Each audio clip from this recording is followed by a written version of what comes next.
ఇదే రేవంత్ రెడ్డి గారు ఆనాడు వాళ్ళ పార్టీ ఎమ్మెల్యే పోతున్నప్పుడు ఎన్ని కోట్లకు అమ్ముడుపోయింది మీరు? ఏ కాంట్రాక్ట్లకు అమ్ముడుపోయింది మీరు?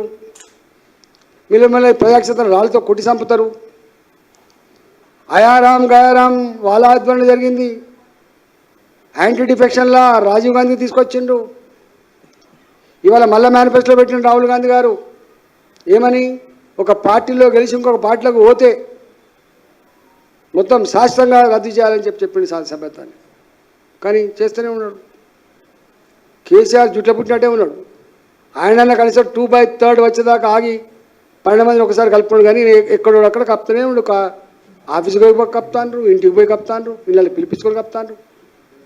నీకు ఎమ్మెల్యేలను పార్టీ మార్పించుకున్నంత యావా ధ్యాస నా రైతు రుణమాఫీ మీద కానీ, నా రైతులకు 500 రూపాయలు బోనస్ ఇచ్చే విషయంలో కానీ, నా తెలంగాణ ఆడపిల్లకు 2500 రూపాయలు నెలకి ఇచ్చే విషయంలో కానీ, నా తెలంగాణ ముసలి తల్లకు 4000 రూపాయల పెన్షన్ ఇచ్చే విషయంలో కానీ, నా తెలంగాణ నిరుద్యోగ యువతకి ఉద్యోగాల నోటిఫికేషన్ ఇచ్చే విషయంలో కానీ, నా తెలంగాణ నిరుద్యోగ యువతకి 4000 రూపాయలు వృత్తి ఇచ్చే విషయంలో కానీ, నా తెలంగాణ చిన్నారి ఆడపిల్లలు కాలేజీలో చదువుకునే వాళ్ళకు స్కూటీ ఇచ్చే విషయంలో కానీ నీకు లేదు. నిన్న మొన్న చూసిన నేను పేపర్లో ఇదే ముఖ్యమంత్రిగా ఒక మాట అన్నాడు. నెలకు 7,000 కోట్ల రూపాయల అప్పులకు పోతున్నాయి, అసలు ప్లస్ వడ్డీ కలిపితే నెలకు 7,000 కోట్ల రూపాయలు పోతున్నాయని చెప్తున్నాడు. తెలియదా నీకు? దేశాన్ని పాలించిన వాళ్ళు, 100 సంవత్సరాల చరిత్ర కలిగిన వాళ్ళు చదువుకోలేదా మీరు? ఆ మాత్రం జ్ఞానం లేకుండా ప్రకటించినవా అని మేము చెప్పినాం. 5,000 రూపాయలు కూడా అదనంగా ఖర్చు పెట్టిన ఈ రాష్ట్రంలో 2 లక్షల రూపాయల విలువైనటువంటి హామీలు ఇచ్చిండ్రు. దాంట్లో 1,00,000 కోట్ల పైబడి హామీలు ప్రతి సంవత్సరం విధిగా ఇవ్వాల్సి, నేను తప్పించుకోవడానికి ఆస్కారం లేదు. పెన్షన్ ఒకసారి ఇచ్చిందంటే మళ్ళీ తప్పించుకోవడం లేదు. 500 రూపాయల బోనస్ రైతులకు తప్పించుకోవడం లేదు. ఒక సంవత్సరం ఇచ్చి ఊరుకునేది కాదు అది.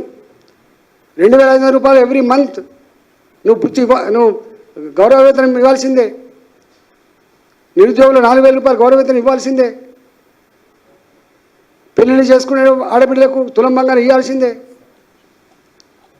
దమ్ము లేదు అంటే మొదలే వైట్ పేపర్ అని పెట్టిండు ఆర్థిక స్థితి మీద. నిన్న కాక మొన్ననేమో 7,000 కోట్ల రూపాయలు అప్పుందని పెడుతున్నావు. ఈ అప్పుందనే పేరిట, ఈ వైట్ పేపర్ల పేరిట తెలంగాణ ప్రజల కళ్ళలో మట్టి కొట్టుడు తప్ప నీకు ఇంకోటి లేదు. మీరు మీ మంత్రులు మీ నాయకులు బాగుపడే తప్ప ఇంకోటి లేదు. ఇవాళ మొత్తం అల్లాడుతున్నారు మొత్తం హైదరాబాద్ చుట్టుపక్కల. ఎప్పుడో ఇవాళ మళ్ళొకటి వచ్చింది భూములకు దానికి సంబంధించి. ఇందిరాగాంధీ గారు ప్రధానమంత్రి ఉన్నప్పుడు అసైన్ చేయబడ్డ భూములు, వాటి 10 ఏళ్ళ తర్వాత రియల్ ఎస్టేట్ బ్రోకర్లు దాన్ని మంచిగా ప్లాట్ చేసి అమ్ముకున్నారు.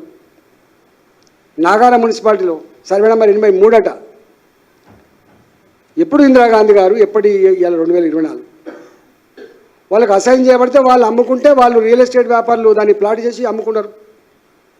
మళ్ళీ దాన్ని ఎవరైతే అసైన్ చేయబడ్డ రైతులను మళ్ళీ వాళ్ళు గుంజుకొని మళ్ళీ వ్యవసాయం చేసుకున్నారు. మళ్ళీ ఈ 10 ఏళ్ళ క్రితం మళ్ళీ అమ్ముకున్నారు వాళ్ళు 60 గజాలు. ఈసారి కొనుక్కున్నారంటే ఎవరంటే భయం వాళ్ళు తెలియదుగా.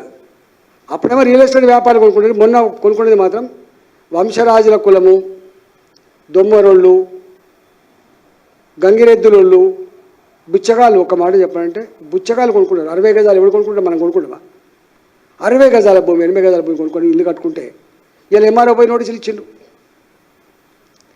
మంత్రి గారేమో, రెవెన్యూ మంత్రి గారేమో మేము ఎక్కడ ఇల్లు కూలగొట్టేటువంటి ఆదేశాలు ఇవ్వలేదు, అట్లాంటి పని చేయమని వారంటారు. కింద మాత్రం ఎంఆర్ఓలు ఆర్డీఓలు విచ్చలవిడిగా విరుచుకపడి బెదిరియాలి, 10 ఇల్లు కూలగొట్టాలి, వీళ్ళపై బేరం పెట్టాలి, ఆ పేదపై వీళ్ళ కాలం ఇవ్వడాలి, వాళ్ళకి ఇన్ని డబ్బులు సమకూర్చుకోవాలి. ఇది ఎజెండా. దీని కోసం ఉన్నారు తప్ప ఈ ఇచ్చిన హామీలు అమలు చేసే దాంట్లో లేరు. నేను ఒకటే డిమాండ్ చేస్తున్నా, నీకు ఏమాత్రం నిజాయితీ ఉన్నా చిత్తశుద్ధి ఉన్నా ఆనాడు అన్కండిషనల్గా ఏదైతే రైతు రుణమాఫీ చేస్తా అని చెప్పినామో వెంటనే రైతు రుణమాఫీ చేయాలి, లేకపోతే ప్రజాక్షేత్రంలో నీకు తప్పదు శిక్ష అని చెప్పి హెచ్చరిస్తా ఉన్నా. Please do subscribe to Please do subscribe to Please do subscribe to Please do subscribe to KTV Telugu. KTV Telugu. KTV Telugu. KTV Telugu. to KTV Telugu. KTV Telugu. Please do subscribe to KTV Telugu.